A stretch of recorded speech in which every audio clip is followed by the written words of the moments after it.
Here's a look at where we are on Super Doppler 10 right now with this line of rain. It's mostly moved out over the ocean and over the water. But a couple of things that we're going to have to watch for, and before I get in kind of to my my planned sequence here, Chief Meteorologist Don Slater pointed out something interesting to me. For what we have going on as we go on into the rest of the night, and I'm going to pause the radar so there's not as much movement, but look at this sector here that we have across the area to our south. Notice how it's relatively quiet and relatively clear.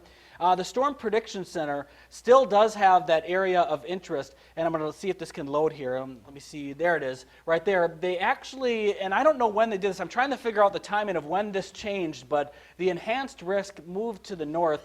And with that area that has moved through, we still have to keep a close eye on these storms, because one thing that I also have noticed is that that severe that tornado watch has chiseled away in some areas, but it hasn't gone away in all areas yet. We're going to keep an update on that and keep an eye on that. Don will have an update on that coming up at 5 and also at 5:32.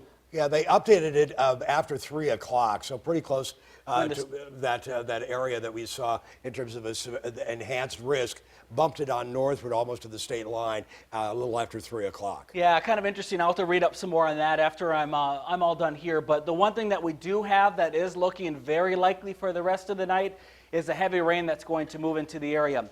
Now, this is what we've seen so far across our region with the high winds that we've had across the Hampton Road cities. Around 43 miles an hour for this report in Poquoson, close to 50 to 55 miles an hour for areas into the south side cities and right across the peninsula, really right over the water areas. 63 miles an hour for that wind gust into Virginia Beach. We had that also report, too, of a downed tree in Virginia Beach that we have someone heading to right now to check out. So that's a sign of the strong winds that we have as this storm was warned as that moved into areas across Virginia Beach. No storm damage from Chesapeake that I've heard so far, but into northeast North Carolina near Murfreesboro, you have had some reports of some small trees and power lines down. That came in at 3:30 from the thunderstorm wind damage as that raced across the area. This is where we are now. The storm's still over Elizabeth City and also into northeast North Carolina. They have weakened to the point where they don't have a warning on them anymore, but there still is more activity that we have to watch down to our south and some rain that continues across the eastern shore and the peninsula to the north. So this is where we are now. Flash flood warnings in effect for downtown Raleigh. So they're having major flooding right now in the city of Raleigh at the moment from the heavy rain. Could we see that in our area later tonight? Maybe, because look at how much rain we've already had. We're at about an inch now total from the last 24 hours. And as we look ahead into the next about 12 hours, we could easily see another inch or so of rainfall. There's a ton more rain further down to our south.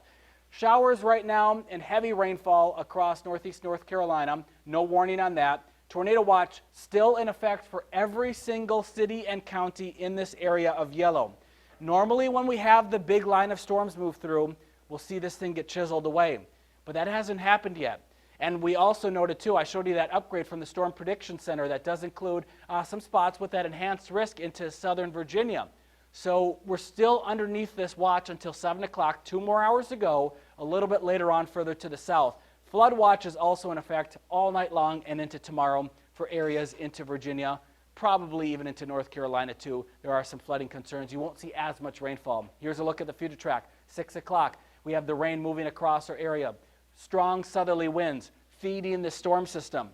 What you want to see is a westerly wind. That tells you that the storm has moved out. We won't see that happen at all tonight. Heavy rainfall all night long, now through 10 o'clock. We continue to see the heavy rain across our area, especially into northeast North Carolina and the Outer Banks. You could see some of the stronger storms move into your area close to around 10 o'clock tonight. Overnight, it continues to rain. We should not see severe weather overnight tonight. It'll be raining really hard and we'll have heavy rainfall, which could lead to some ponding and flooding in our area. But I do not expect tornadoes to roll through Hampton Roads overnight tonight. So when you go to bed tonight and you hear the rain outside your window and it hitting the window because of the winds, I'm not expecting tornadoes, but keep an eye on the forecast. So Don's going to be in at 10 and 11, and he'll have updates on what's going on at that point. Hopefully everything will be on schedule. Tomorrow morning, a little bit of rain here or there, but I don't see too much as the rain starts to move out and those westerly winds kick back in. Tomorrow, temperatures will be in the 60s across the area. A couple of showers are possible, but temperatures are still going to be mild. It will get colder tomorrow evening. It'll be dropping down to 37 degrees by tomorrow night. So it does get colder throughout the day tomorrow. Saturday and Sunday, we're looking at sunshine, temperatures in the 40s and 50s. That's more February type of temperatures there. It's not going to stay like February too long, though. Monday and Tuesday, it heats back up, back to the 60s, kind of like where it is now. It's 75 right now. Rainfall likely on Tuesday. Wednesday, Thursday, drying back out with partly cloudy skies.